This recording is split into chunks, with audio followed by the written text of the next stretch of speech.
Paul is tracking your 7 First Alert most accurate forecast. Many people wondering, Don, when winter will finally arrive again. Well, it's going to ooze in tomorrow afternoon and tomorrow night, Hannah. It's going to be a slow process getting wintrier first to the southeast where the watch is. Now, let's check the current conditions, and once again, our elevated vantage point showing nothing but fog at that elevation at very low ceilings. I don't think too many general aviators are taking off from Pryor or anywhere else tonight. 40 degrees, and there is a little bit of a chill in the air, even though these are mild temperatures for this time of the year. Northeast breeze at 14 coming in off Lake Ontario. The lake waters are cooler than the dew points of this humid air mass, so fog is forming. The lake water is cooling the air to where the water has to condense. No terribly dense fog at the major reporting sites, but visibility down to 2 miles at the 2 airports, half a mile at Dunkirk.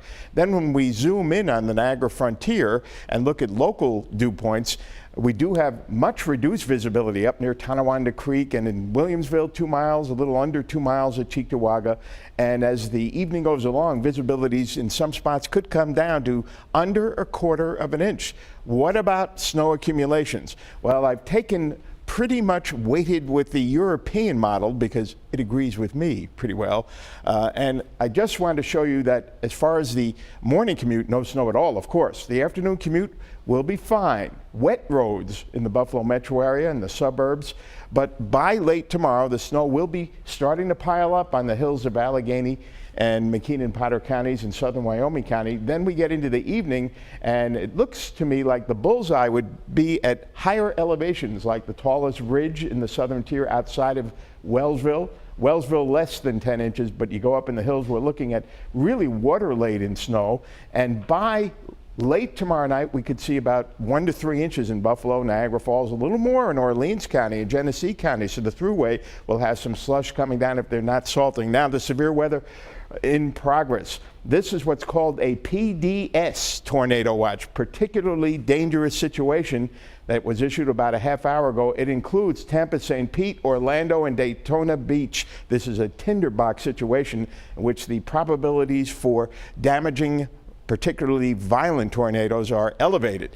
In the meantime, that storm will produce high winds in New York tomorrow, not tornadoes, gusts of 55 to 70 miles an hour. No Arctic air, no true Arctic air anywhere in the lower 48. We will gradually turn colder over the next few days, but we're not heading into the deep freeze. Some patchy drizzle out there now. We've got 30s closer to Lake Ontario. Definitely cooler than last night at this time. And for tonight, no one's going to get soaked, but it will be rather damp out there.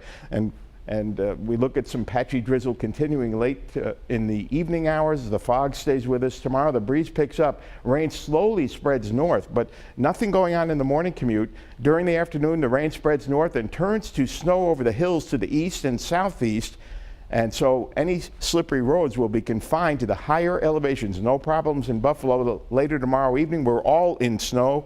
Again, heaviest amounts well southeast. So for your First Alert forecast, you can expect just some locally dense fog tonight, patchy drizzle, not a nice night. Morning low about 40, 39 in Buffalo. For tomorrow, rain slowly spreading north, turning to snow over the hills well southeast, mid and late afternoon. Morning high 41, we drop to the 30s in the afternoon, drop to 32 tomorrow night. I'm forecasting 1 to 3 inches, Erie and Niagara County, 2 to 4, Orleans and Genesee, and 5 to 10 in the hills well to the southeast. The snow tapering off to flurries on Tuesday. Tuesday morning commute, maybe a few slick spots.